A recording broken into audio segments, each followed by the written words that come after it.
try and basically, when I pitch this to you, visualize exactly what I'm saying, because I think it has the makings. What else was we supposed to do?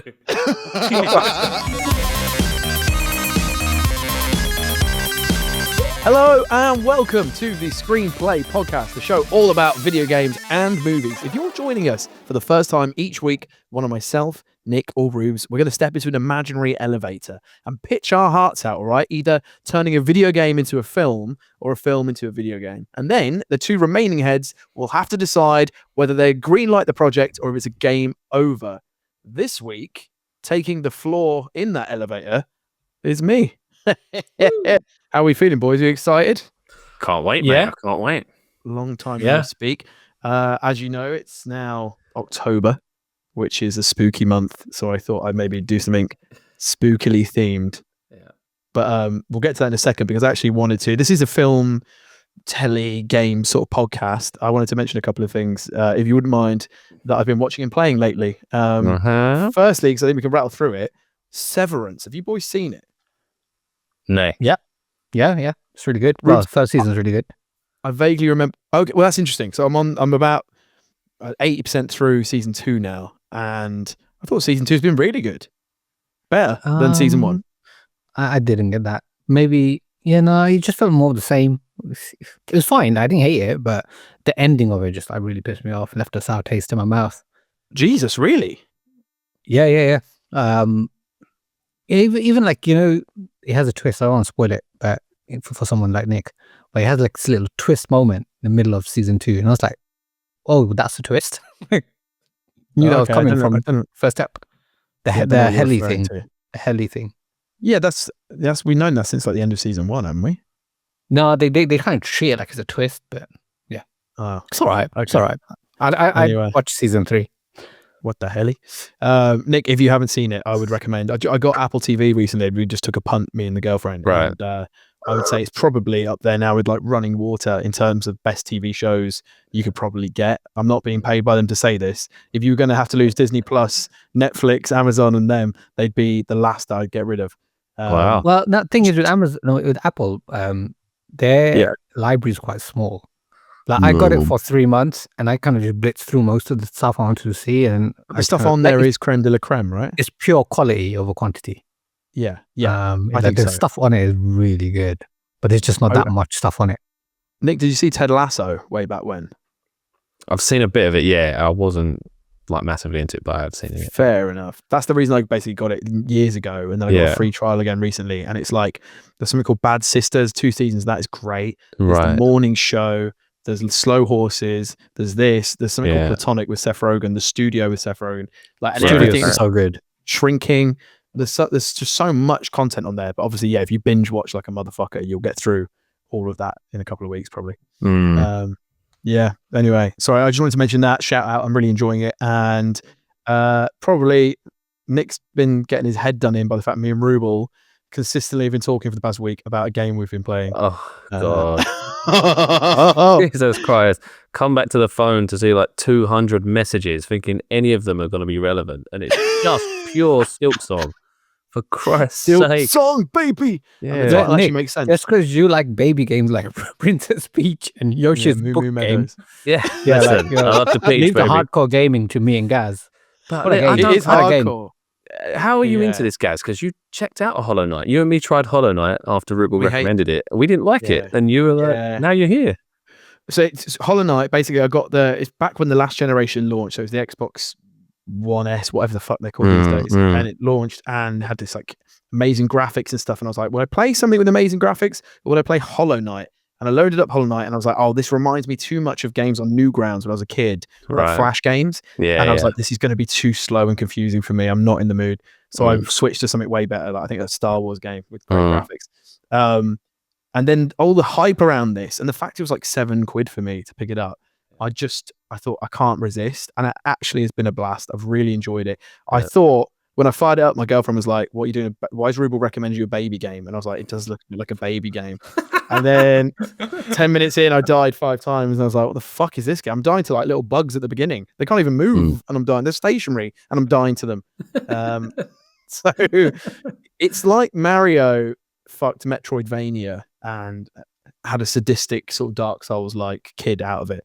It's got all the platforming elements of a Mario, but it's just really like, it's just, but it's also like really gothic and dark, which I find really, beautiful, which actually is very relevant for today's episode. Feels like a natural segue into it. Actually, before I do, Rubel, your thoughts on Silksong? You enjoy? As I say, don't cut him off, Jesus. I mean, I won't go into too much. I mean, I was always gonna like it. Been waiting fucking 6 years for it. Really enjoying it. I don't feel like you're. I don't feel like you love it. No, I do. I really enjoy it. It's just I don't have that much time to play at the moment, so I'm kind of getting through it a bit slowly. But I think Gary's kind of right. You do seem a bit down on it because you're like, it's easy. It's easy. I want it to get hard. That's what he keeps saying. That's what he keeps saying. That's the thing that's bugging me because I've read about it before. Like when it came out. Because it came out and it took me a few days to get to it, and everyone was like, "Oh, it's so hard, and I was like, "Oh yeah, I can't wait for this." And I'm playing it, and I was like, I haven't really faced anything that's that difficult. I wanted it to be really difficult. He's like Hollow Knight is my preference. He's a sadist because honestly, the game whoops your ass constantly. I think if Ruben wasn't harder, he's Hollow toxic. Knight harder. I find Hollow Knight much harder, but maybe this is what I mean. You keep saying that. That's what I mean, Nick. Think because you keep saying, "Oh, that was harder." You clearly prefer Hollow Knight, which makes you think you maybe not enjoying this at all. I don't know. No. I'm really enjoying it, but just because I preferred Hollow Knight more doesn't mean I'm not liking this. Like every spare few minutes I get, I'm straight onto the Switch playing it. But right now I'm a bit stuck. So like as I told you in the morning, I've been trying it all day. I'm in this place called Mist. I don't know how to get out. I can't even find the Mist. Been looking for it's like the clitoris. I can't find it anywhere. It's just it's just this some random entity. No, Nick, I actually think honestly, mate, if you pick it up, it's quite cheap and it's current right now. You actually have a blast with it. It took a good few hours to get into, and then when I was really into it, I was like, oh, this is. You soon figure it out. You know, we weren't in the mood to get lost in this world and do all the chore that is Metroidvania. You soon figure it out. Every new place you go to, there's usually a place you can stop and save, and there's always a merchant, and there's always a thing, and then you go off and explore. Very good. The first one is the same thing. It takes a while to get into it, but once you get into it, like it's hard to put down. Yeah. And no, don't get me wrong. I mean, I've almost fallen for the same trap as Gary. Like the hype around it has just made me want to play it. Like it's been crazy. But I've just got so many other games to play that I just think, no, I won't bother. So you got to play Yoshi's Book Adventure and mate, I can't wait for that to come out. Yeah, the Mr. Mend books have got an app out. Yeah, you can play that. Mr. Mend Adventures as well. Mate, how does it feel like being a child? Roger Hargreaves. Great knowledge of Roger Hargreaves. Yeah. No, Nick is our resident child, as is exemplified by Yoshi behind him. To think, Hollow Knight and Silksong, you've seen how much game it gives you, right? It's fucking huge, and there's a lot of love into that. Costs less than the Donkey Kong DLC. Let that sink in.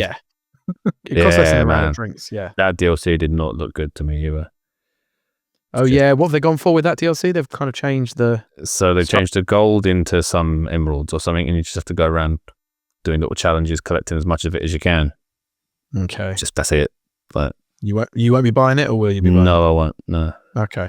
Good man. Good man. You're saying that now. Check his account in about 20 minutes. I'm not that much of a Nintendo shill. Honestly, I don't know where Nick. Sometimes this isn't calling you out, Nick, but sometimes I go on like feels like you might be. I go on with friends on Nintendo, and it will say like Nick over 60 hours in Mario Kart World Tour and stuff, and I was like, that game came out a week ago when I checked that, and I'm like, but where do you? Because you're a busy guy. I know you're a busy guy. I know what you have going on privately. I know what you do in your life. I don't know where you find the time to rack up those hours. Yeah, a lot of that is me sitting in bed just trying to unlock Fishbone character, because the way you unlock the characters is just absurd. Like, really? Yeah, you need to use the Kamek item when you're racing, and then that's how you unlock the NPC characters. And there's just one I didn't have, just this incomplete roster after spending like 60 odd hours in the game. I was like, for fuck's sake. So I basically set up 2-player so I could put the 2-player in the position I need him to be. And then you just got to go through the roulette of just like getting that item, and that item's so rare. And I was like, "Fuck me!" I took hours. I've finally done it now, though, so I might not. Well play done, Mario Kart. Well done, mate. That is okay. Well done, achievement. That was my Silksong. While we finish Silksong, he's trying to find Kamek. He's setting up against himself. I'm just reversing back through item boxes over and over again. Just great. My god! So that's the real horror this Halloween, was hearing that story. But no, fair play to you. Well, now that we're all caught up, I thought I'd maybe launch into today's episode. As I said, it's October, it's spooky, I thought I'd pick something the three of us I know for a fact have played and played fairly recently, so it's fresh in our memories. And that is Tarsier Studios' Little Nightmares. Can we get a whoop for Little Nightmares? Woo woo. Great energy, great charisma, boys. This is what this show needs. Yes, so for anyone who doesn't know, it's a Namco product, a Swedish little studio, a budget of under $5 million, very indie. It's a puzzle platformer horror adventure, originally released in 2017. It basically tells a story loosely of a little girl called Six. She wears a very famous looking iconic yellow raincoat. She's a small silent child trapped on a boat called the Moor. Is it called the Moor? Yeah. I think so. Yeah, it's called the Moor. It's a big vessel full of grotesque kind of versions of people and monsters. And basically you have to sneak your way around this boat, avoiding things like the janitor, who's got really long arms, two bumbling chefs who've got like fake faces. I think they've got like ripped skin over their faces. The guests, and then ultimately this character called the Lady, who's I think kind of J-horror inspired. I think she's some kind of geisha-y style thing, right? Yeah. That's it. I played this maybe for the first time a year or so ago. I was really getting into the Switch, and Ruben had recommended me games like Limbo and Inside, and I really enjoyed them. I was like, is there anything else kind of dark like this, but kind of fun to play on a handheld? And he was like, Little Nightmares. So I went for it. And it was janky and clunky, but I remember having a great time. And then I think Nick, you played last, didn't you? What did I you? did, yeah. I'm going to start with you, Nick. What did you think of the game? No, I really enjoyed it. I did really, really enjoy it. Kind of stealthy little horror game. Quite liked the idea of the thing that's dangerous to you is actually the thing you can kind of see all the time, and you're the one hiding, rather than you going around and the thing that's kind of scary might jump out and everything else. Like you can always kind of see what is there, and you have to sneak around. It's like a little game of hide and seek sort of thing. The art style was interesting. Like, as you say, everything's quite grotesque. Well, at least the characters anyway. And an interesting choice to make Six and the other children like really, really tiny. I'm not really sure why they did that, but it's interesting all the same. But I felt at times the jank was putting me off. There was times where I was trying to escape and grab a hold of things, or I was trying to squat down to get in a little hole and it didn't quite do it properly. And like, the load times were a bit long as well. So when you die, it's just kind of frustrating. Not necessarily difficult, but just frustrating. So that kind of soured the taste a little bit for me, but I got through it. I enjoyed it. Jumped into the DLC, and I didn't see that through. Got a little bit sort of tired after a while. But on the whole, I kind of enjoyed it. I enjoyed it. I echo some of those sentiments. I remember actually saying to Rubel, and he did his usual thing. He was like, I don't remember that. I was like, mate, the load times are criminally slow. I was like, and the jank when you're trying to like pull a drawer open or go down a hole and you just get caught. I was like, and then you have to wait 25 seconds for it to load back up again. He was like, nah, that's not how it plays. But it literally is how it plays on the Switch. Really is, yeah. It's really. I wonder if that's just a Switch thing, or if the other consoles it just loads a lot quicker. But I don't know. Yeah, I don't know. Rubes, might be interesting to fire up the Switch 2 and see if it does it a lot quicker. Well, I was going to say that. Does the Switch 2 enhance all the games on it? Does it make everything quicker? Or not really? It should do. Yeah. Okay. Load times are quicker. Good. Yeah. Maybe there's a YouTube video with a side by side. I'll be curious. Yeah, actually. Yeah. But yeah, Rubes, what do you think? I like the idea of it more than the game itself. I mean, it looks great, right? The tone, atmosphere, all that's amazing. I like the villains, and as Nick was saying, the idea of like stealth being a part of hide and seek. I think that works really well. So all that stuff was alright, but I don't know, man. This game, like the imprecise platforming, really bugged me out. Like you're on this ledge, and you're gonna get to that ledge, but because of the way the camera angle is and the way the character controls, it's like you'll perfectly time it, and it'll just miss. And next thing you're in fucking Epstein Island. It just did my head in. All that kind of stuff. So that was frustrating, and like the puzzles are very trial and error. The checkpoints were like really far apart. But my biggest problem with that game, and it kind of reminded me when like you said, we're doing Little Nightmares, it's the fucking bugs. Like I don't mind a game glitches, right? That happens. It might freeze or whatever. It's fine. It's technology, but this game had these kind of glitches where you'd walk into a room and you think, all right, I've got to sort this puzzle out. So you're trying to move this key around, put over there, whatever. And nothing happens. And you're sitting there like, I'm here neglecting my wife and kids, playing this fucking game. And like an hour later, Let's get it straight. You'd have been doing that anyway, but yeah, probably. And you're just like trying for ages to do this puzzle, and you realize, oh, it's bugged out. But there's no way to realize because you don't. If you think like that every single time you walk into a new room, then you'll constantly be restarting.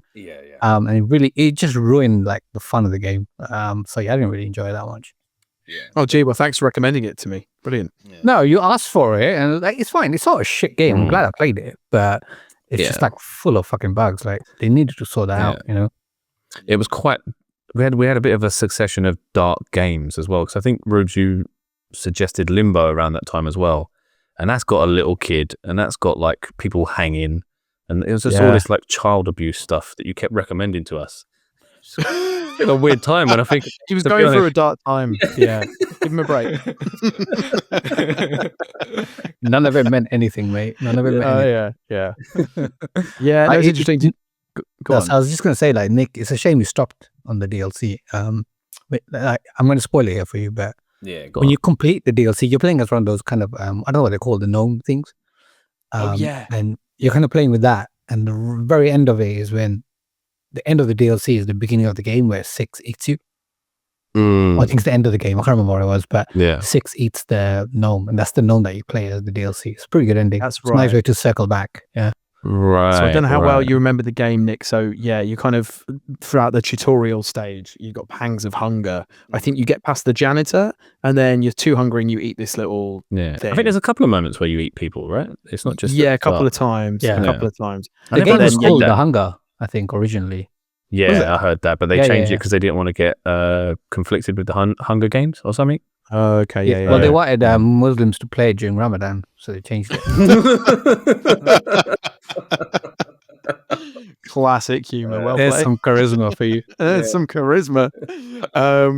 Yes. Yeah, I remember. So yeah, the DLC at the end, you've gone through all this like hardship as this little gnome thing. And then you stop and she comes up to you and you're like, hello. And then she eats you. So you see it from a different perspective. But did that make sense to you boys at any point? Do you understand why that was? Why 6 is doing that? Well, when it comes to my pitch, maybe I can extend that for you. But, oh, right, okay. But actually, but no, in terms of answering you right now, I think the game, from what I remember playing, was fairly... it never explains it, so it doesn't really explain what's going on. I think you're meant to piece it together from the limited things you have. But the way I saw it, and this is what's going to come through to my pitch, is that you begin in a room like an orphanage looking thing full of kids, but they're all asleep. There's obviously a janitor with long arms. And then you go to a kitchen table or a chef's room where I'm assuming they're cooking the children. And then you go to these like gluttonous people who are eating the children, and it's all under the watchful eye of this lady. I'm assuming everyone's starving. And I had fun when it comes to my pitch. I had fun imagining, why is everyone starving? What is the state of the world that you're in, where they need to eat children and stuff like that. Right. Super dark. It's super dark. I understood that from the point of view of the regular human beings, right? The normal sized human beings, because they're like our villains, right? So I understand why but you as the protagonists and the other kids, why are you getting involved in that? I think it's because like it's supposed to, like the whole mall is like metaphorical, right? And this is the game is inspired by childhood fears and how children perceive adults as monsters. And I think what you're showing is that can like trickle down into children. So what you see is what you do. Right, it's like the ramifications of like child abuse, basically. Yeah, I mean, I haven't got that from anywhere. That's just how I see it. It's really open. That's really interesting though, because we've got different. Yeah, I know it was referred to as the hunger, and like she succumbs to her hunger several times, and there is a giant metaphor in that in some way, isn't there? But I thought the conceit of the childhood nightmares was just a gimmick, if I'm being honest, and then they threaded a loose kind of Studio Ghibli-esque sort of narrative throughout that these people eat kids and on this boat. So yeah, it was always kind of ethereal to me, but I genuinely think it was just everyone succumbing to this hunger. And then when you do start turning on each other, eating each other, what does that make you? Is she as bad as the villains on the boat? Basically, are you an anti-hero? I think games like this, I think, are designed for you to kind of have your own input and kind of see it the way you see it. They don't have like a linear storyline. Have you played Nightmares 2, by the way? I was going to say, I have. Nick, did you not? No. I saw that it had an extra character called Mono or something. And Yes. but it's still a single player. Like, it's not a co-op. Like, No, and actually, interestingly, that is weird because it has plenty of times where you are doing co-op stuff with other characters. I think you control them. You like tap into them to make them move. Right. I think I remember that right. I'm trying to remember it now, Rubes. What was the kind of... The budget was significantly bigger and the scale of the game was significantly larger. Yeah, I've never played it. I bought it because it was on sale for like £2. I was like, yeah, fuck it, I'll buy it. But I haven't got around to playing it yet. Oh my God, Jesus. It was, it's way... I think as a game, it's a much bigger, better game. It's not... You're not in the boat, you're going through a real world. And it's a prequel, no? Yeah. I'm pretty... God, I'm struggling for it to come back to me now, but you start off as this little boy Mono. I think he's got a box on his head or something. Yeah, it's like a paper bag or something, a box. Yeah. And you start off in like a farmer's yard, and the farmer's the first villain, is trying to shoot you, so you have to like run and do all this sort of stuff, and then you meet somebody else. Right. I feel like I'm going to spoil it, but tell you what kind of happens. No, it's probably the next game I'm going to play after. So okay. Well, it ties back into the first game. And it's really super dark, and it has one of these like time-bendingly horrible endings where somebody in some capacity is stuck in this like horrible position. Is it buggy as fuck again? It's still janky, but not as janky. I think I only got stopped a couple of times in my tracks with like just being unclear where to go and stuff. There was a really nice... this isn't spoiling anything. There was a really nice bit in I think it's an insane asylum or mannequins in like an asylum. It has all those new fears like fear of the dark, fear of mannequins. And there's a point where you're walking through like insane asylum kind of cells, and just at one point like 85,000 hands just burst out around you like from both sides, and you go down this narrow corridor. And genuinely, if you move an inch to your left or right, they grab you and pull you and you died. And it took me about 10 goes to get through that because you have to get so precise. But I remember as a visual image, it was so striking. It was so beautiful. Right. It's a really good, good game. Have you seen the third one? Yeah, it's coming out soon. Yeah. So that one is co-op. Is it? But yeah, so I think like Telstra Studios have stepped down and it's completely done by Supermassive Games. So hopefully it has less bugs in it. Wow. Yeah. Because they did. Anyone know what Supermassive Games? They did Until Dawn, some bits of Little Big Planet. I think they worked on Little Nightmares and some of the ports, but this one's co-op. But the weird thing is, it's not local co-op. You can do online co-op. Oh, that's crazy. Single player. Yeah, I thought it'd be the other way around. Yeah. Okay, I'm just looking here. The Little Nightmares 3 introduces 2 new child protagonists, Low and Alone. It's connected to the previous games. In the same universe, but features a new story. Okay, it looks like they're in Egypt in the pictures. Very sandy. Yeah. Okay. Yeah. I'd be very intrigued. Yeah, I'll get that when this one's sale. But have you looked into any of the other media? I think they have like a mobile game, podcast, comic, any of that. Do they really? Yeah, I haven't I saw the mobile game. I never bought it. The comic, I heard of it. I didn't know there's a podcast about it as well. About Little Nightmares? Yeah, man. Really? Okay. Yeah, but I'm not like a huge fan of the series, so I didn't really look into it. I just kind of saw it when I was doing a bit of research. Okay, cool. I'll have to check that out. Yeah, no, I've just looked. The game is out in literally, by maybe the time this pod is out, it's out on the 10th of October. So, my God. Well, I'll be definitely getting on that, and I'll let everyone know on the socials what I think of it. Will you boys be bothering? I guess, Nick, you're not going to bother. Nah. It's too grown up for Nick. Oh yeah, when there's little children getting molested, let me queue up for that one. Well, this is I'll be there on day one. Imagine that. We're all sweaty nonsense outside the store, just like okay. Anyway, that's one for the visual listeners. Okay, well, we briefly kind of talked about our experiences with the game, and hopefully if you haven't played it and you're just listening to this off chance, you've got a bit more of an idea about it. I would quite like to now step inside my elevator. I think, genuinely, I always do this when I start thinking about what we might do for our games into films and films into games. And I start off thinking like, I've got this mountain to climb. I've got to think of this whole universe, this whole world. People get paid millions to do this for a real job. And then the more I work on it, I'm like, I want to make this now. And this is one of the ones I really, really want to make.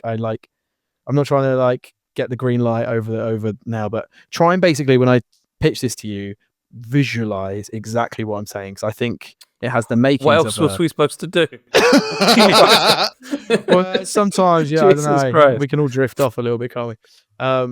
Okay. No one's talking about Jackie Chan, so don't worry. What's a striker? That was Nick, great, by the way. Remember what he did to you? Remember you? Oh, poured yeah, your yeah. life and Oh, yeah, I'm ready. soul into that, and then I'm ready. Nick, Gaz was just like, "Nah, he hasn't got Tony." That's right. I've got my red light bulb ready to go. Don't you worry. Yeah, that was great. No, I love that jacket. But also, ever since the Jackie Chan ep, all I see everywhere is Jackie Chan stuff. Like everyone's talking about him right now. What's he in right now? Why is he so hot right now? It's Jackie Chan, mate. He's always hot. Oh, that answers my question. When is he not? Fair enough. He's the Asian Nick Cage. He's always on. What was his name again? Pow. Pow pow. Before we get into Act 2, do you want to kind of explain how the new format's going to work?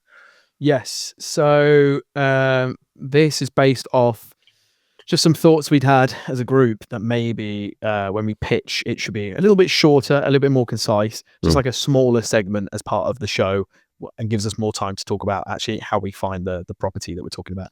So I've given the boys 8 questions that we're going to do each week, kind of quick fire questions, and then 2 at the end, ad hoc, off the cuff, that they've just come up with during the episode today, having spoken to everyone. So yeah, who wants to take the first? Who wants to take the number one? I'll go first. Most important thing, writer, director, who are we thinking?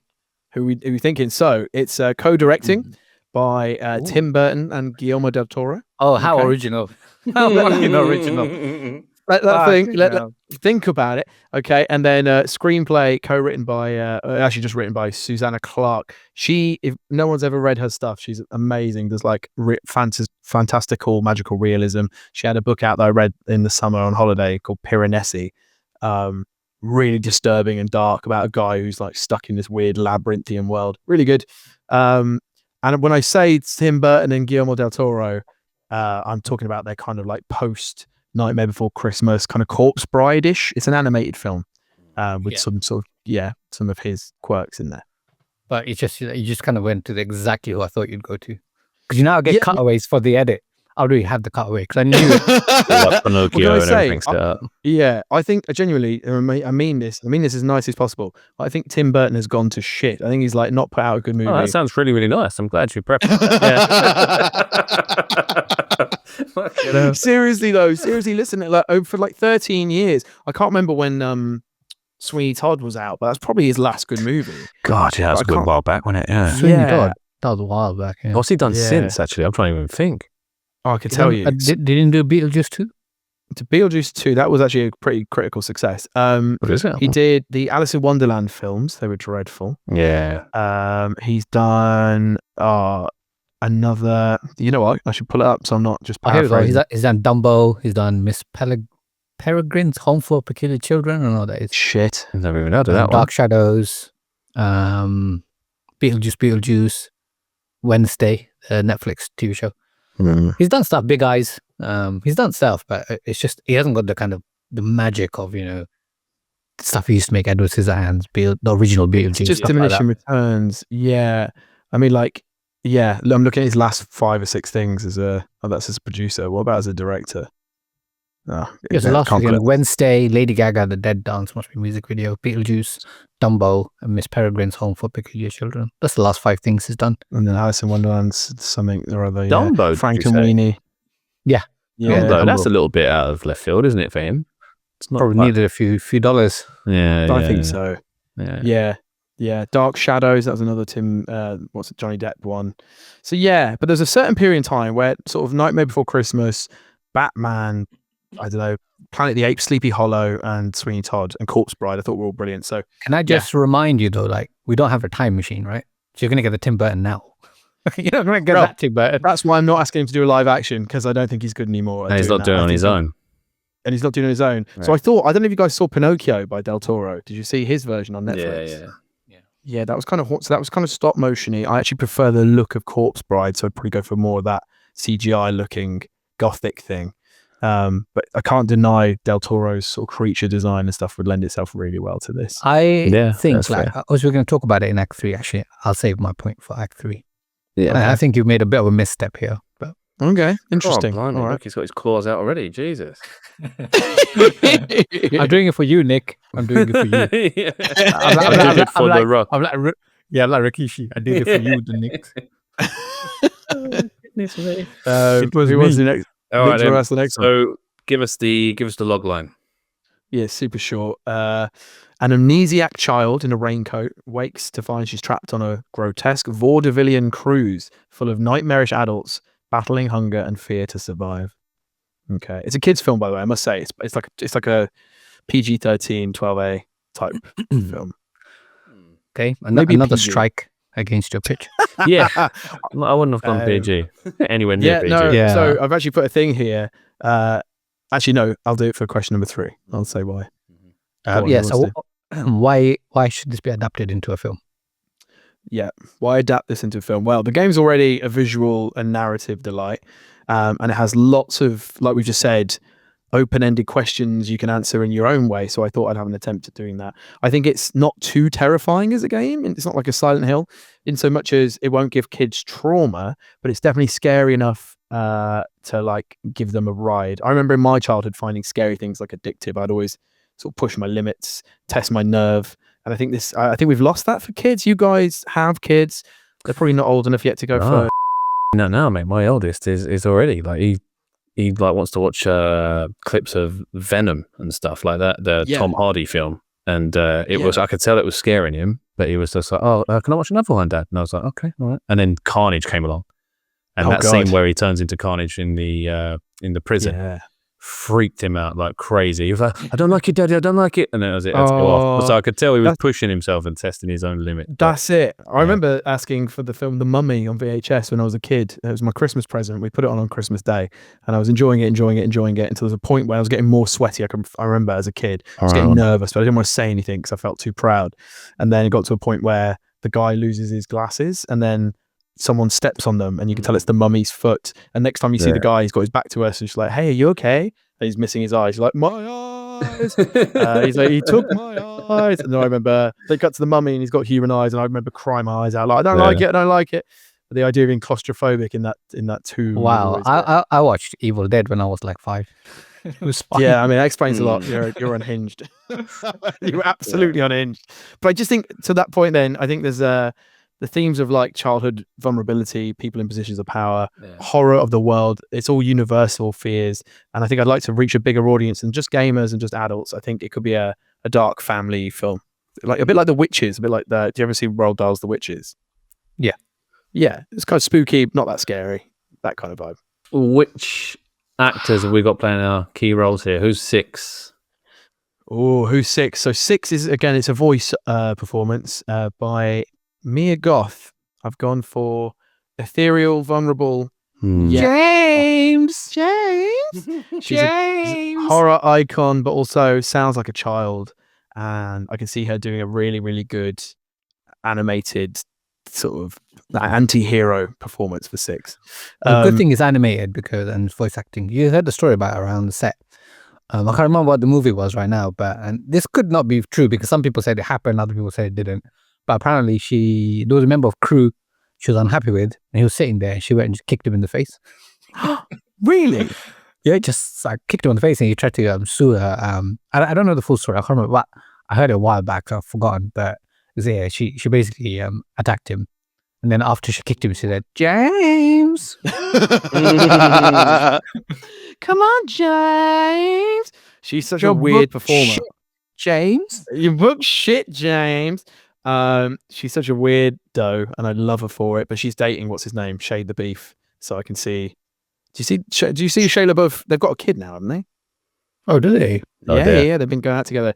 I think they've got a kid. They're really weird, and he keeps getting hounded in the streets. And I keep seeing videos of him just trying to fight everybody in the streets. But like, can I have a selfie? He's like, "Fucking fight you!" It's just like an Irishman. He's like Conor McGregor. Anyway, so yes, Mia Goth I think should be brilliant. I've only got a couple of other characters to mention. The Janitor, so the first key villain you meet, again animated but voiced by. And I was like, who do I want? And I was like, Bill Skarsgård is so versatile with Pennywise, but also Nosferatu. We all saw Nosferatu, right? Mm-hmm. I'm thinking of that Janitor as being kind of creepy and old, and being like, "You have come into my lair," in that kind of Nosferatu way. Generically Eastern European voice. Uber Eats is available. And then we've got the twin chefs, so the two kind of chubby, bumbling things. They're going to be, because it's going to get a bit tense. The first hour of the movie is pretty horrible. So by the time you meet them, it's actually a bit lighter. It's Josh Gad and Jonah Hill. Jonah's going to be a bit more serious. Josh Gad's going to be a bit more lighter. He's going to have inflections of Olaf from Frozen, so you kind of, as kids, feel a bit more safe in this segment of the film. It's a bit of a respite. And finally, the lady. It's just because I've been watching so much Severance, I'm going to pick Britt Lower, or Lower, don't know how you pronounce her name. She plays Helly. She's the main woman, ginger woman in Severance. As Rubes kind of mentioned at the start, she has quite a good dual sort of role in the show, one being really like lovely and sweet, and one being really icy and cold. And so it's that icy and cold sort of bitch of a woman that I want to be the lady. But is she going to be ginger? No, we'll have her in a dark wig. Yeah, that's it. If that makes any... It's voice acting, so she can wear a wig. Oh, yeah. Oh, yeah, of course. Sorry. Yeah. Totally forgot about it. We'll CGI her ginger hair. Yeah. Do you know what? I had a couple of recommendations for this if you wasn't going to go for... Please. Yeah. If you wasn't going to go CGI. If you was going to do live action, I thought either for the chefs, or maybe they could have worked more for, towards the end when you just see all the people eating, there's all these fat people just stuff in their faces and stuff. No, Nick, you can't be in the movie. Hey, I was going to suggest...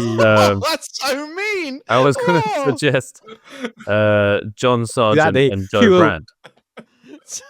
Say again? Joe Brand? Joe Brand and John Sargent. Do you know who they are? Yeah, I'm thinking of John Major. No, John Sargent. Yeah, he's the journalist who did a bit of TV work for a while. Yeah, I know, but I know Joe Brand. Yeah. I don't tell you my Joe Brand story. Oh, go on then. Just really quickly, I went to a festival where they had the comedy acts on. What's it called? Latitude. And we went, and everyone was like, "Ladies and gentlemen, Joe Brand." And I remember her from TV. She was fun when I was a kid. So she came on, and she was like, she just looked like she'd melted. Her whole face was like, she looked like one of the characters. Like, a good suggestion from you, because she looked like a character for Little Nightmares. And she was so like unhappy to be there, but in a way that was like the strangest thing I'd ever said. She was like, "I'm so old now. When people say hip hip, hip hip, I say replacement." And it's like an old joke, and everyone's like, and she was like, "You're not having fun here, are you?" And everyone's like, no. She's like, "You're not." I can tell I'm not having fun here. And I thought it was a bit, so I was like laughing my ass off. She was like, "I think I might just pack it in, to be honest, after this." Everyone's like, "Boo." She was like, "No, you're being sweet, but like, this isn't really for me anymore." She was having a breakdown. Like 15 minutes just got up and left. That was Joe Brand. I don't know if she ever does it anymore. You should have sent her the script to your film. So I'm going to cast you. Like, "What's the role?" I'm like, "You're a fat chef." Yeah. And you wear dead skin on your face. So that's a good shout. What happens in your movie? Okay. Give us a beginning, middle, and end. Yeah, okay. I've written save the end. Save the end. Cliff notes, yes, I'll save the end. So we follow Six. She wakes up in a crib in like a child's creche aboard the ship, the Moor. She's clearly suffering amnesia because she's asking all the kids who are sleeping, like, what the fuck's going on? And none of them want to answer her. So she starts getting a bit more like agitated. She's getting louder and louder. And then, bam, our first jump scare. A little boy sneaks up behind her and puts his hand on like his lips. And he's like, "Shh." And at that moment, the janitor breaks in, asks like, "Which one of you was talking?" And none of the kids give away Six. So he cruelly just steals a child at random, and everyone's like terrified, and they all go back and hide under their sheets. So you already get a tonal sense of like, this guy sounds like my uncle. Karen. Wait, Bilal. Yeah.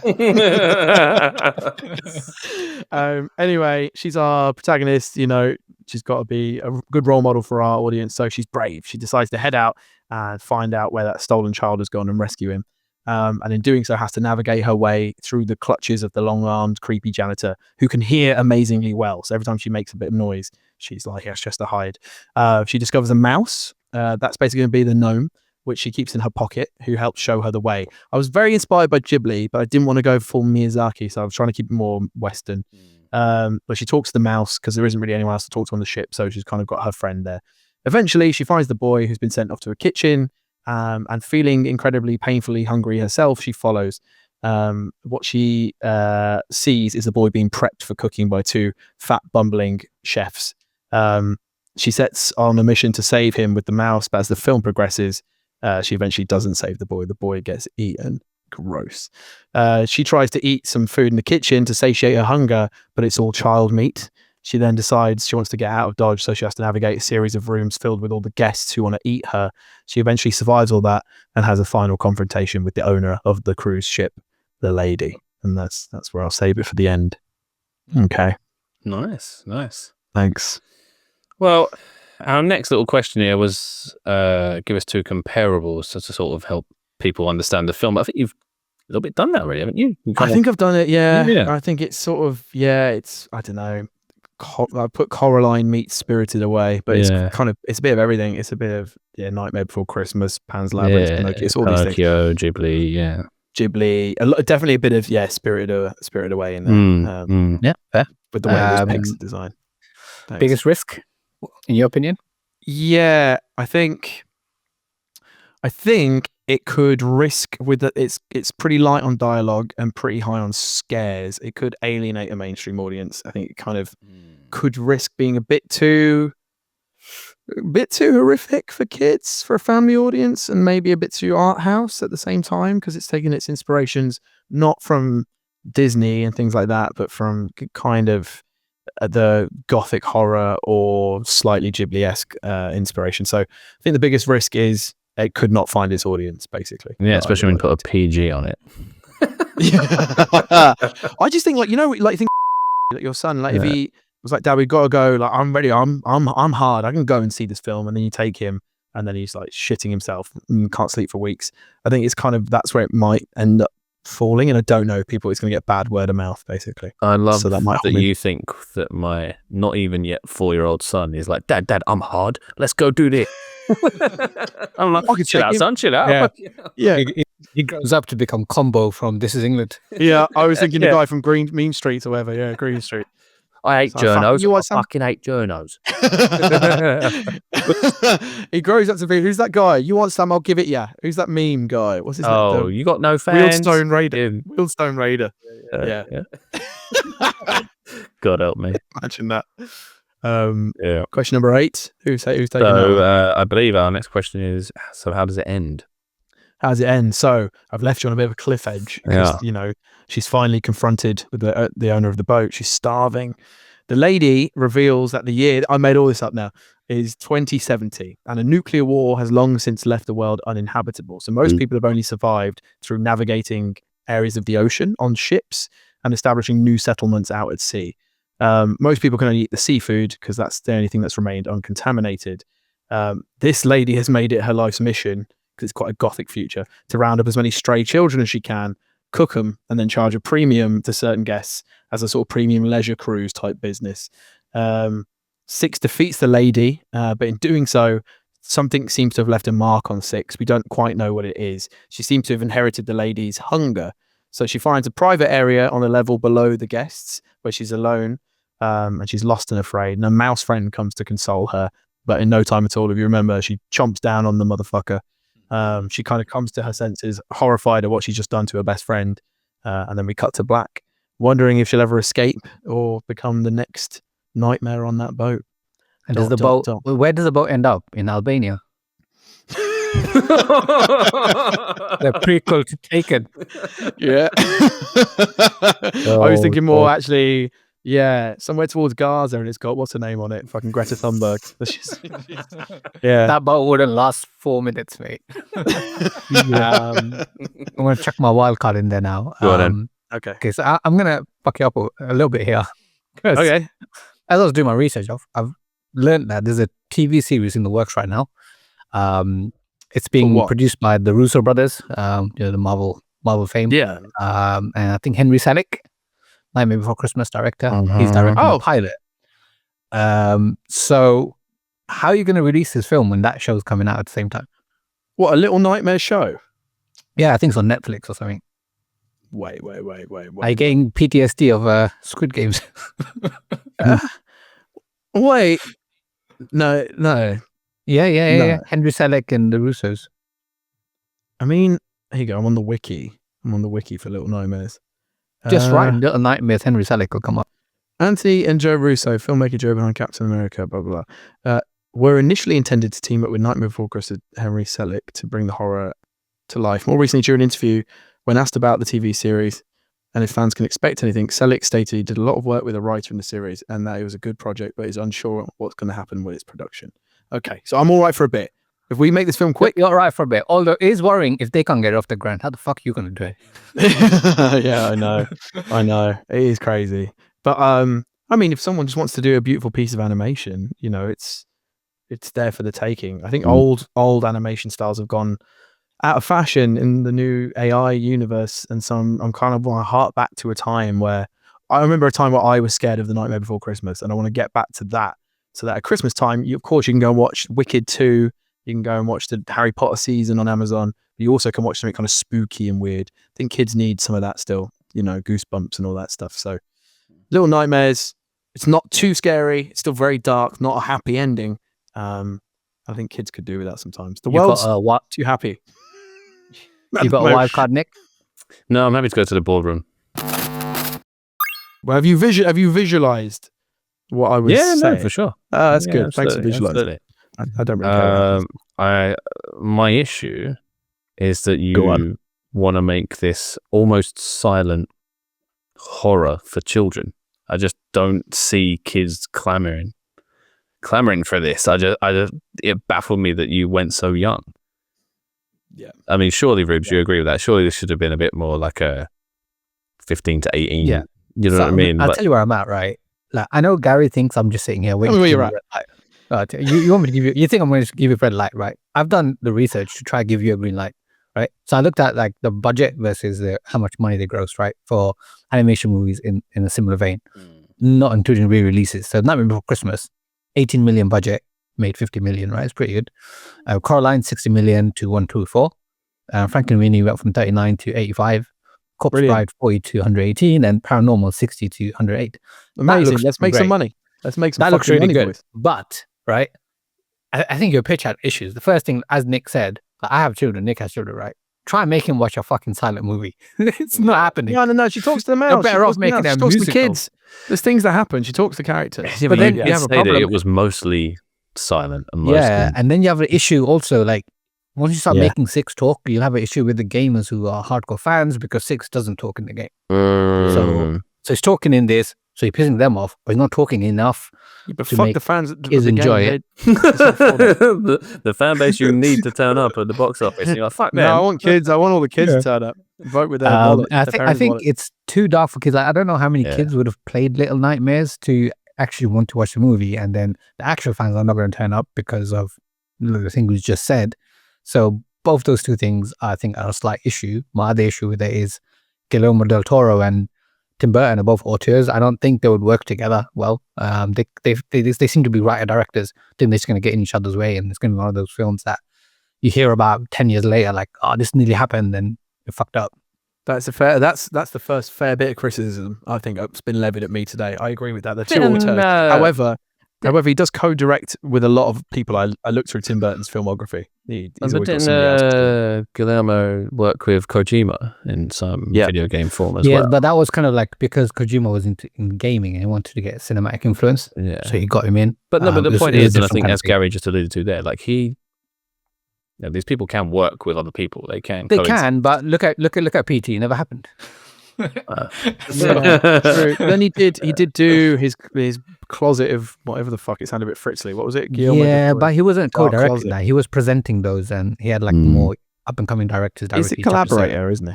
Yeah, he's a collaborator. He's massive into like giving upcomers a chance. But him working with Tim Burton feels a bit strange to me. Yeah, maybe you're right. No, but I like the pitch. I hate this part of the podcast, but unfortunately, it's a red light from me. No, it's fine. Sorry, guys. It's a red light from both of you, right? Wait, hang on. My phone's. It's Jackie. What you said? Water Strider. All right. Yeah. Cool. All right. Sweet. Yeah, it's a red light from me, mate. Don't worry. That's a shame. No, honestly, I really liked your pitch. Actually, to be fair, it's just I think the pitch is good. You aimed at the wrong audience. I think completely. Thanks, boys. I genuinely though, I stand by this. I mean, I don't mind the green or red light. I genuinely believe though, if someone was to make this film, it should skew a bit younger. I think it should be a family film. I don't think you're going to get an audience go to an 18 version of this at all. No, I think it should be more like a 12. Like, thing is, like, movies from back in the day, like Beetlejuice, when I was younger, like it was a children's film. I showed it to my daughter and she was fucking scared. Yeah. Like, there's a shot, like, they open the door and someone's head's like missing. And I was like, fucking hell, it's darker than I thought. No, that's So, what I mean. Yeah. This, what's it? The Nightmare Before Christmas is a U, and it terrified me as a kid. I remember the bit where it's the funny now, it makes me howl. Do you remember Christmas Day, he switched all the presents out for what he thinks are good presents? And the kids like, and the mum and dad are like, Timmy, what did Santa bring you? And he just lifts a head out of a box. And he has this like blank expression on his face. He was like nonplussed, and the parents are screaming. I remember that scared me as a kid, and I find it hilarious now. It's so funny. The next step, who's doing the next one? Is it you, Rubes? Yeah, yes, me. Okay. Rubes is going to hit you with some clues to whet your appetite for the next pod. Take it away. Okay, so I was going to write notes for this, but I didn't. So I'm going to have to just go off the top of my head. But so I'm going to give you a alternate logline for a movie. So I'm going to pitch a horror movie into a game. Okay. And my alternate logline to the actual film is a really nice guy, but a horrible, horrible dad. So Nick. Um, Sorry. Why is he catching strays? You don't deserve this. No. So a really nice guy who's also a horrible dad, because when his family are getting possessed, instead of helping them, he decides that he needs to do overtime and mark more children's books.